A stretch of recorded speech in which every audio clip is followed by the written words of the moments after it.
जय हिंद बच्चों। तो आज हम लोग इस वीडियो में क्लास 9th का सिलेबस जो कि बायोलॉजी का शुरू किए थे और कुछ दिन तक उसको स्टॉप करना पड़ा था और उसका बच्चा कारण ये था कि BACB बिहार बोर्ड का एग्जामिनेशन था। उसमें बहुत सारे स्टूडेंट्स के लिए हमने बायोलॉजी का इम्पॉर्टेंट क्वेश्चन जो है वो सब के लिए बना रहे थे, जो कि हमारे इसी यूट्यूब चैनल पर अवेलेबल है ना। जो भी बिहार बोर्ड के अगर स्टूडेंट्स हैं, आपके अगर सहपाठी होंगे तो आप उनको बोल सकते हैं कि जो वीडियो डाला हुआ है उसको आप देख सकते हैं। बिहार बोर्ड के लिए क्लास 10th के लिए काफ़ी इम्पोर्टेंस है। तो कुछ दिन से बच्चों वीडियो क्लास 9th का जो CBSE ICSE के लिए जो हमने शुरू किया था वो छूटा हुआ था, लेकिन चिंता की कोई बात नहीं है, फिर से हम लोग बैक आ गए हैं। वहीं से वीडियो जो है क्लास 9 का आपके लिए अवेलेबल होगा। अब कंटिन्यू आपका कंटेंट ये मिलते रहेगा। तो बच्चों हमने पढ़ लिया था क्लास 9th का बायोलॉजी में 2 चैप्टर सेल और टिश्यू का पूरा डिटेल सही तरीके से आपको बता दिया गया है और सारे चीज़ आपके इसी चैनल पर अपलोड है वो वीडियो, है ना। तो बच्चों ये बायोलॉजी का आपका 3rd चैप्टर है डाइवर्सिटी इन लिविंग ऑर्गेनिज्म। और बायोलॉजी के मुताबिक अगर देखा जाए तो ये भी आपके लिए मोस्ट इम्पॉर्टेंट में से ये चैप्टर आता है। और बहुत सारे स्टूडेंट्स की अगर बात करते हैं तो इस चैप्टर को छोड़ देते हैं, सही तरीके से पढ़ नहीं पाते हैं, सेल पढ़ लिए हो गया। नहीं, ऐसे काम नहीं चलेगा। बायोलॉजी में ये चैप्टर ही पढ़ना आप लोगों के लिए काफ़ी इंपॉर्टेंस है। और अगर आप यहाँ पे 9th में अगर इस चैप्टर को सही तरीके से अगर आप पढ़ लेते हैं, क्लास 11th में आपके लिए यही चैप्टर जो है वो वरदान साबित होगा। और अगर आप इसको मिसिंग करते हैं तो आपका प्लांट किंगडम और एनिमल किंगडम पूरा का पूरा आपका खत्म हो जाएगा। इसलिए इस चैप्टर को मिस मत कीजिए, है ना। हर एक कंटेंट आपके लिए हम बना रहे हैं, हर एक कंटेंट जो है वो सही तरीके से आपके लिए तैयार कर रहे हैं। तो बच्चों बिना देर किए हुए हम लोग फटाफट आते हैं कि डाइवर्सिटी इन लिविंग ऑर्गेनिज्म है क्या। थोड़ा सा इधर रफ करने के लिए हम यहाँ पे कुछ घेर घार कर लेते हैं, है ना। तो देखिए, अगर हम बात करते हैं डाइवर्सिटी इन लिविंग ऑर्गेनिज्म, तो बच्चों सबसे पहले बात ये आ जाती है कि डाइवर्सिटी का मतलब होता क्या है ना। डाइवर्सिटी का मतलब होता है वैरायटी, है ना। अब बोलो कि वैरायटी क्या? वैरायटी का मतलब बहुत सारे प्रोडक्ट एक ही है लेकिन उसका वैरायटी अलग अलग है। जैसे आप खाते हैं चावल, है ना, तो चावल का वैरायटी अलग अलग होता है। कोई चावल होता है बासमती चावल होता है, कोई छोटा चावल होता है, कोई बड़ा चावल होता है, कोई मोटा चावल होता है। अगर चावल से आप नहीं समझते, चॉकलेट फेवरेट होता है बच्चों के लिए, तो कोई डेयरी मिल्क, किट कैट, है ना, स्पार्क, क्या क्या चॉकलेट आता है, बहुत सारे टाइप का आते हैं। तो बताइए सबका नाम क्या दिया हुआ है? चॉकलेट दिया हुआ है ना, लेकिन उसका वैरायटी अलग है। कोई बोलता है कि हमें डेयरी मिल्क खाना है, कोई बोलता है कि हमको मंच खाना है, कोई बोलता है कि हमको पार्क खाना है ना। तो बहुत सारे टाइप के चॉकलेट है लेकिन उसका वो वैरायटी है ना। जैसे फोन की अगर बात करते हैं, सारे फोन से क्या होते हैं? बात होते हैं, है ना। लेकिन वीवो है, ओप्पो है, सैमसंग है, रेडमी है, आईफोन है ना। ये वैरायटी सब है क्या? फोन, बट वैरायटी क्या अलग अलग है। तो उसी तरीके से यहाँ पे लिविंग ऑर्गेनिजम्स की अगर बात करते हैं तो लिविंग ऑर्गेनिजम्स के वैरायटी के बारे में पढ़ेंगे, है ना। तो आज बच्चों इस चैप्टर में हम पूरा का पूरा डाइवर्सिटी इन लिविंग ऑर्गेनिज्म का इंट्रोडक्शन आज हम कंप्लीट करवाएंगे आपको, सही तरीके से आप समझें। तो सबसे पहले देखिए यहाँ पे है क्या? इंट्रोडक्शन। और इंट्रोडक्शन में आपका पहला पॉइंट है बायोडाइवर्सिटी, है ना। तो बच्चा यहाँ पे सबसे पहले अगर हम बात करते हैं कि ये बायोडाइवर्सिटी का मतलब क्या होता है ना। डाइवर्सिटी का मतलब क्या बताए? वैरायटी, बट यहाँ पे क्या है? बायोडाइवर्सिटी, है ना। तो बायोडाइवर्सिटी को आप 2 पार्ट में आप डिवाइड कर दो। एक हो गया आपका बायो और एक हो गया आपका डाइवर्सिटी, है ना। बायो का मतलब क्या होता है? बायो का मतलब होता है लिविंग डाइवर्सिटी का मतलब अभी कुछ देर पहले बताए थे क्या होता है, वेराइटी, यानी कि लिविंग का भी वेराइटी आ रहा है। यहां से इस बात का पता चला है ना, लिविंग का भी क्या आ रहा है, वेराइटी आ रहा है। तो लिविंग का वेराइटी कहने का मतलब क्या सर, है ना। तो ये बताइए कि अपने अर्थ पे अगर देखा जाए, है ना, तो अपने अर्थ पे क्या कोई एक ऑर्गेनिज्म है? नहीं सर। क्या 100 ऑर्गेनिज्म है? नहीं सर। क्या 1000 ऑर्गेनिज्म है? नहीं सर। क्या 10,000 ऑर्गेनिज्म है? नहीं सर। तो बोले सर ऑर्गेनिज्म है कितने, है ना। तो ऑर्गेनिज्म की अगर बच्चा बात करते हैं अपने अर्थ पे, है ना, अपने अर्थ पे देखा जाए तो 1.7 to 1.8 मिलियन हमारे अर्थ पे ऑर्गेनिज्म है ना। और 1.8 to 1.8 मिलियन का मतलब कि लगभग देखा जाए तो 20 लाख ऑर्गेनिज्म हमारे अर्थ पे है जिसके बारे में हम जानते हैं। ये इतना जो डाटा बताया गया ये जानते हैं जिसका, और इससे कुछ ज्यादा ऑर्गेनिज्म है हमारे अर्थ पे जिसके बारे में हम लोग जानते नहीं, है ना। तो यहां पे बायोडाइवर्सिटी का मतलब क्या हुआ, बायोडाइवर्सिटी का मतलब हो गया कि जो लिविंग का वेराइटी है ना, लिविंग है, लिविंग का वेराइटी, है ना, उसके बारे में पढ़ेंगे। फिर है नंबर फर्स्ट कंप्लीट हुआ बायोडाइवर्सिटी। बायोडाइवर्सिटी का मतलब क्या कि जितने भी हमारे अर्थ पे जो लिविंग है उस लिविंग का जो वेराइटी है वो सारे के बारे में पढ़ेंगे, है ना। अब नंबर सेकंड है क्लासिफिकेशन ऑफ लिविंग ऑर्गेनिज्म। ये क्या है बच्चा, है ना, क्लासिफिकेशन ऑफ लिविंग ऑर्गेनिज्म। तो देखिए क्लासिफिकेशन वर्ड अगर जो आ रहा है आपके दिमाग में तो क्लासिफिकेशन का मतलब क्या होता है, क्लासिफिकेशन क्यों करते हैं, क्लासिफिकेशन कब होता है। तो सबसे पहले सुनिए कि किसी भी ऑर्गेनिज्म का या किसी भी वस्तु का, है ना, या किसी भी चीज की अगर बात करते हैं क्लासिफिकेशन तभी होता है जब उसका नंबर बहुत ज्यादा होता है, तब क्या होता है क्लासिफिकेशन। अब आता जाता है कि क्यों करते हैं सर, है ना। अब ये बताओ कि जब किसी चीज का नंबर काफी ज्यादा हो गया तो आप उसको स्टडी कर सकते हैं, नहीं कर सकते हैं, बट उसको अलग अलग क्लास में अगर हम रख दें, है ना, तो उसका स्टडी करना हमारे लिए तो आसान हो जाएगा। तो क्लासिफिकेशन हम लोग इसलिए करते हैं कि जब भी किसी चीज का नंबर अगर बढ़ता है तो उसको स्टडी करने में हमको प्रॉब्लम होता है। जैसे सपोज दैट आपको हम कुछ एग्जांपल से समझाते हैं, है ना। जैसे ये बताइए कि आप जहाँ पे पढ़ते हैं आपका वो पढ़ने के लिए एक रूम मिला हुआ होगा, एक कहीं ना कहीं जगह होगा आपके घर में पढ़ने के लिए, है ना। तो ये बताइए कि जहाँ पे पढ़ते हैं वहाँ पे आपका क्लास 9th के अगर आप स्टूडेंट हैं, है ना, तो वहाँ पे क्लास 9th का बहुत सारे बुक्स होंगे, वहाँ पे मैथ के होंगे, साइंस का बुक्स होगा, साइंस में फिजिक्स केमिस्ट्री बायोलॉजी होगा, हिंदी होगा, इंग्लिश होगा, एसएसटी होगा, है ना। एसएसटी में बहुत सारे बुक्स होंगे, सिविक्स होगा, हिस्ट्री होगा, इकोनॉमिक्स होगा, ज्योग्राफी होगा, कंप्यूटर का बुक्स होगा। ये बताइए कि आप सारे सब्जेक्ट के बुक्स को अगर एक साथ मिलाकर अगर रखोगे तो आपको पढ़ने में प्रॉब्लम क्रिएट होगा, yes and no, yes sir. But अगर उसी सारे बुक्स को, जितना भी मैथ का बुक्स है सारे को एक कॉर्नर में, साइंस का बुक्स है सबको एक कॉर्नर में, एसएसटी का बुक्स है सबको एक कॉर्नर में अगर रख देते हैं तो हम लोग को ढूंढने में, पढ़ने में हम लोग को आसानी होगा। साइंस का किताब चाहिए, साइंस का किताब कहाँ, यहाँ पे इस कॉर्नर में, यहाँ साइंस, है ना, यहाँ मैथ, यहाँ से एसएसटी।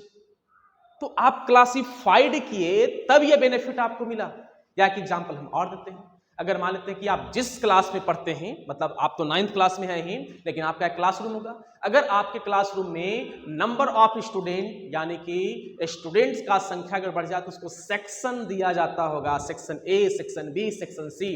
अब बताइए कि 200 बच्चा क्लास 9th का है, उसको कोई एक टीचर अगर पढ़ा रहा है, प्रॉब्लम होगा कि नहीं होगा, ये सर होगा। तो इसलिए इसको क्या करते हैं, क्लासिफाइड करते हैं। तो उम्मीद है कि इस एग्जांपल से आप बहुत अच्छे तरीके से समझे होंगे कि क्लासिफिकेशन करना लिविंग का, ऑर्गेनिज्म का, है ना, क्यों जरूरी होता है, क्योंकि उसको सही तरीके से आप स्टडी कर सकते हैं, है ना। तो क्लासिफिकेशन ऑफ लिविंग ऑर्गेनिजम्स के बारे में इस चैप्टर में हम लोग डिटेल स्टडी करेंगे। नेक्स्ट है बच्चों यहाँ पे relation between classification and evolution.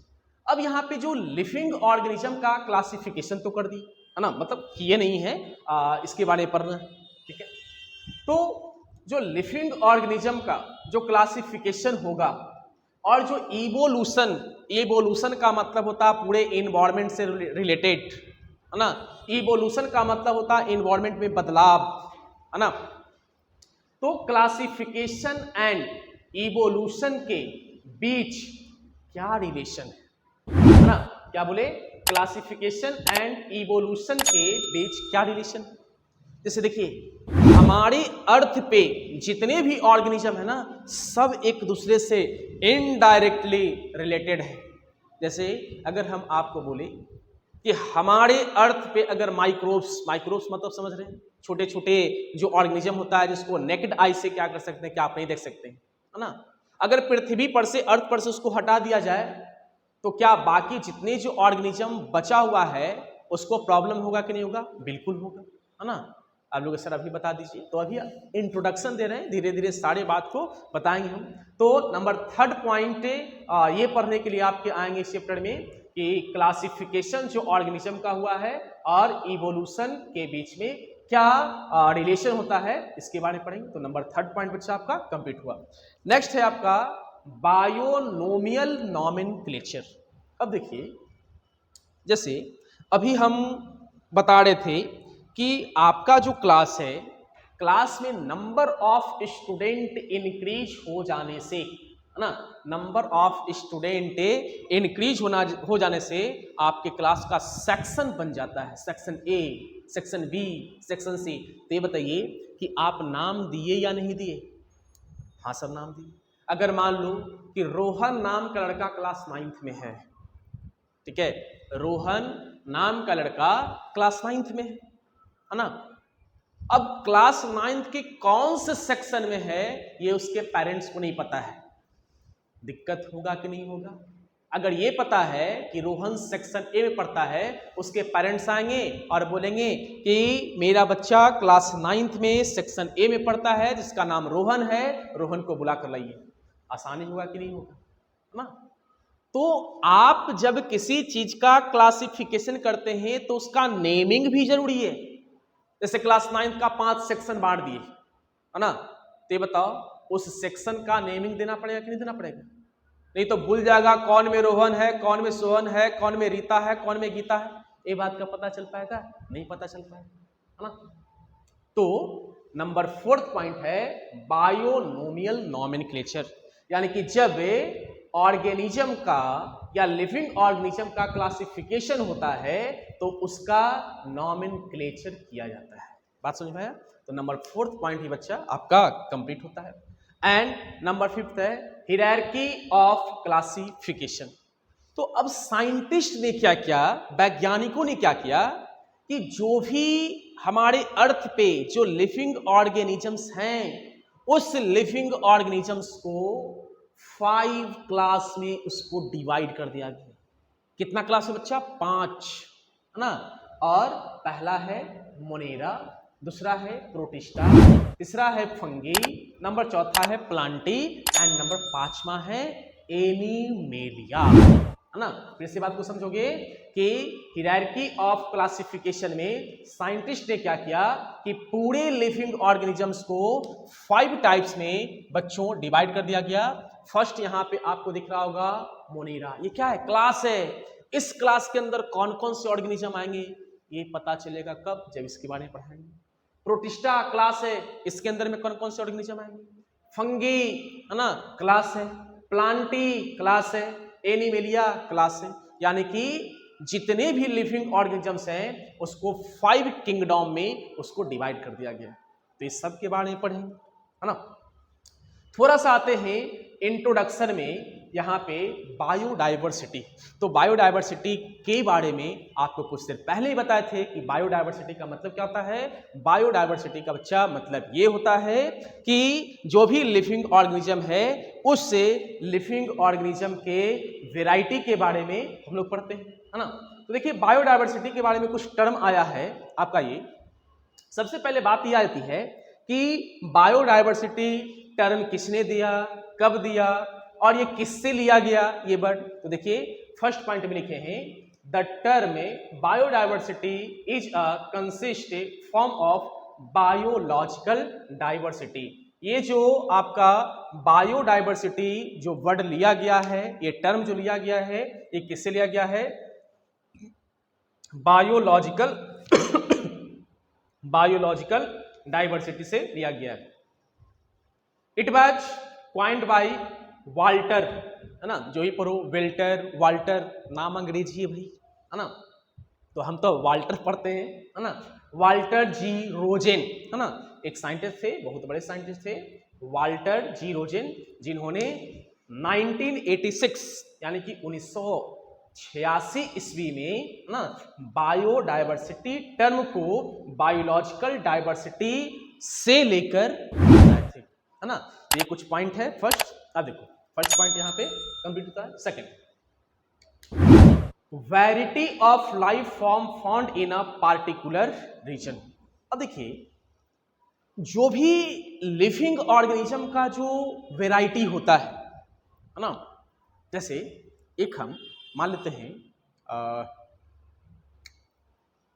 Example लेते हैं, कोई एनिमल्स का लेते हैं, जैसे लॉइन की बात करते हैं, शेर, है ना। तो ये बताओ कि लॉइन का वैरायटी क्या एक है? नहीं सर, लॉइन का वैरायटी बहुत सारा है। उसके अंदर में कैट भी आ जाता है लॉइन में, टाइगर, तेंदुआ, है ना, सब किसकी वैरायटी में आता है? सब आ जाता है लॉइन के कैटेगरी में आ जाता है। तो ये बताइए कि उसका कुछ तो रीजन रहा होगा एक दूसरे से डिफर होने का। है एक ही वैरायटी का, है एक ही वैरायटी का, लेकिन कुछ रीजन रहा होगा। जैसे एग्जांपल हम ठोक देते हैं आपको, है ना, जैसे आप ये बताइए कि अगर हम आईफोन अगर चला रहे हैं तो आईफोन जो है, तो आईफोन में अल्ट्रा आता है, 13 आता है, 14 आता है आईफोन, लेकिन उसका वैरायटी अलग अलग है। 13, 14, 15 क्यों दिया? 15 में फंक्शन बहुत ज्यादा है, 14 में कुछ फंक्शन कम होगा, 13 में कुछ फंक्शन और ज्यादा होगा, सॉरी और कम होगा, है ना। तो यहां पे बायोडाइवर्सिटी में बच्चों ये बात बताया गया है कि variety of life form found in a particular reason, यानी कोई ना कोई कारण रहा होगा जिसके कारण वैरायटी अलग अलग होगा। बात समझ में आया? तो नंबर सेकंड पॉइंट ये कंप्लीट होता है। Number third, 1.7 to 1.8 million organism are present on अर्थ।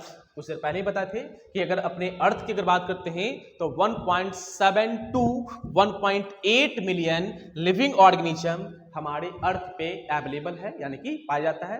तो नंबर थर्ड पॉइंट कंप्लीट हो गया। Number fourth, these organisms are different from each other in shape, size, colour, pattern, internal structure. अब देखो, जितने भी ऑर्गेनिज्म है सब एक दूसरे से अलग है। वो अलग बात है कि एक दूसरे से मिलेगा जुलेगा, उसको एक क्लास में रखेंगे, है ना, लेकिन सब का सब एक दूसरे से क्या होगा? डिफर होगा। जैसे मोनेरा की बात करते हैं, मोनेरा और प्रोटिस्टा में अगर कंपेयर करते हैं, दोनों में बहुत सारा डिफरेंट होगा। तो किसके बेस्ट पे होता है? तो नंबर फोर्थ पॉइंट में वही बात बताया गया है, this organisms are different from each other in shape, shape में चेंजिंग होगा, है ना, शेप के कारण एक दूसरे में डिफरेंट होगा, साइज के कारण एक दूसरे में डिफर होगा, कलर के कारण एक दूसरे में डिफर होगा, है ना। इसके बाद पैटर्न, है ना, पैटर्न, इंटरनल स्ट्रक्चर, बॉडी का इंटरनल स्ट्रक्चर, हैबिटेट, है ना, आदत, न्यूट्रिशन, खाने पीने में, है ना, सब तो एक जैसा, सबका बैलेंस डाइट नहीं होगा, सबका डाइट एक नहीं होगा, बिहेवियर सबका अलग अलग हो सकता है, इंटरनल अपीयरेंस, मतलब बहुत सारे ऐसे फैक्टर हैं, है ना, जिसके कारण लिविंग ऑर्गेनिज्म एक दूसरे से डिफर होते हैं। बात समझ में आया? तो यहां पे बच्चों नंबर फोर्थ पॉइंट भी आपका कंप्लीट हुआ। And number fifth and last point है, ऑल आर इंटर रिलेटेड। ये आपको कुछ देर पहले बताए थे, शायद नहीं बताए होंगे तो बताए थे यहाँ पे कि जितने भी जो लिविंग ऑर्गेनिज्म है 1.7 to 1.8 मिलियन जो लिविंग ऑर्गेनिज्म है हमारे अर्थ पे, वो सब बच्चों एक दूसरे से इंटर रिलेटेड होता है। अब लोग है कि इंटर रिलेटेड का मतलब क्या? इंटर रिलेटेड का मतलब अगर हम हैं तो वो है तो हम हैं, है ना। तो सारे के सारे लिविंग ऑर्गेनिज्म एक दूसरे से रिलेटेड है ना। जैसे आपको मैं बता दूं बच्चों कि अगर इस अर्थ पे जो माइक्रोब्स है, माइक्रोब्स का मतलब जिसको हम लोग नेकेड आई से नहीं देख सकते हैं। तो अगर माइक्रोब्स को हम हटा देना तो हमारा बहुत सारा वर्क जो है वो नहीं हो पाएगा। तो आप तो ये बोल सकते हो कि सर जितने भी लिविंग ऑर्गेनिज्म हैं एक दूसरे से इंटर रिलेटेड है, तो वही बात यहां बताया गया है कि ऑल आर इंटर रिलेटेड, यानी कि आपका 5वां पॉइंट भी कंप्लीट होता है। तो बच्चों यहां पे आपका डाइवर्सिटी इन लिविंग ऑर्गेनिज्म का इंट्रोडक्शन पूरा का पूरा यहाँ पे कंप्लीट होता है। कल आपको classification, relation between classification and evolution, मतलब ये पांचों पॉइंट के बारे में बताएंगे। ऐसे एक पॉइंट तो आपको बता दिए, 4 और बची है ना। तो धीरे धीरे सारी चीज को आपको सही तरीके से हम समझाने का कोशिश करेंगे, कोशिश हमारा तो भरपूर रहेगा। तो बच्चों आज के लिए इतना ही, तो पढ़ाई करते रहें, आगे बढ़ते रहें।